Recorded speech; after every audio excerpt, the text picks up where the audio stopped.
My grandmother, her name was Misty Squill. That was the only name that she had. And all her identifications that we later came to see when she passed on that's all the name that was on there, just Misty Squill. She refused to take my grandfather's name when they tried to, because they told her she was married. And she said, "No, I follow my traditions and my customs.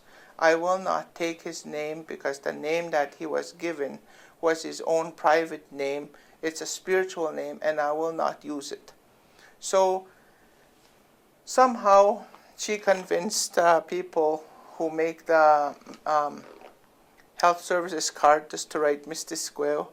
And all the different IDs she had Misty Squill only. And Misty Squill in Cree interprets to big woman.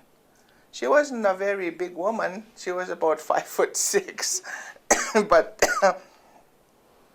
that name meant more than what the way that it's interpreted.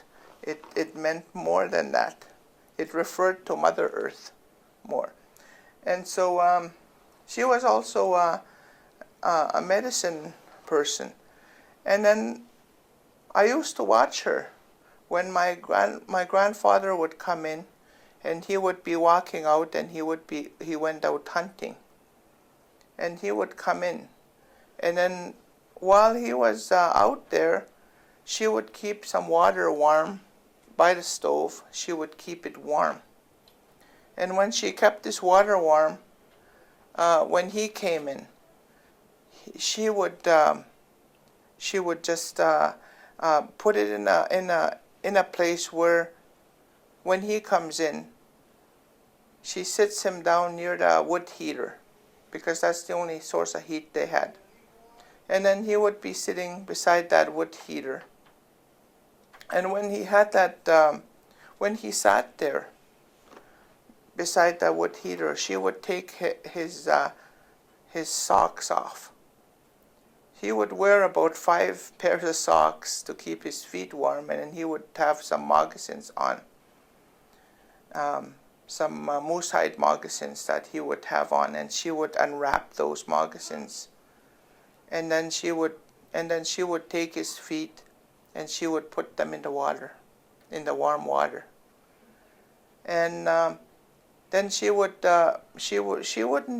be just, have a cloth and sort of wipe his cloth while she also gave him tea, and he just sat there drinking his tea, his hot tea, and he would have his feet washed.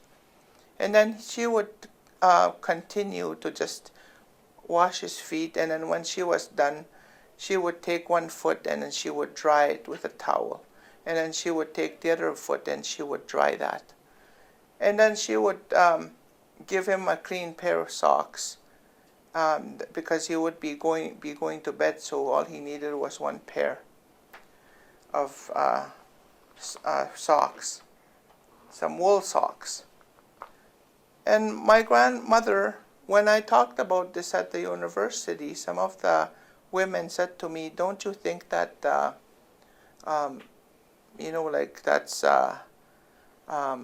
she was being bossed around or something?"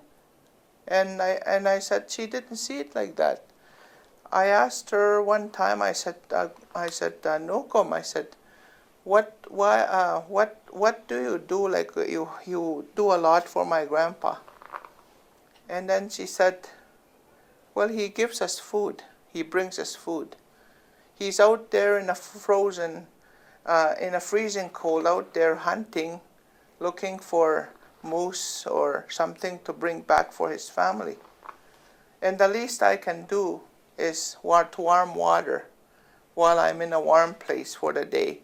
The least I can do is heat up some water and wash his feet, and get him warmed up as soon as he comes in."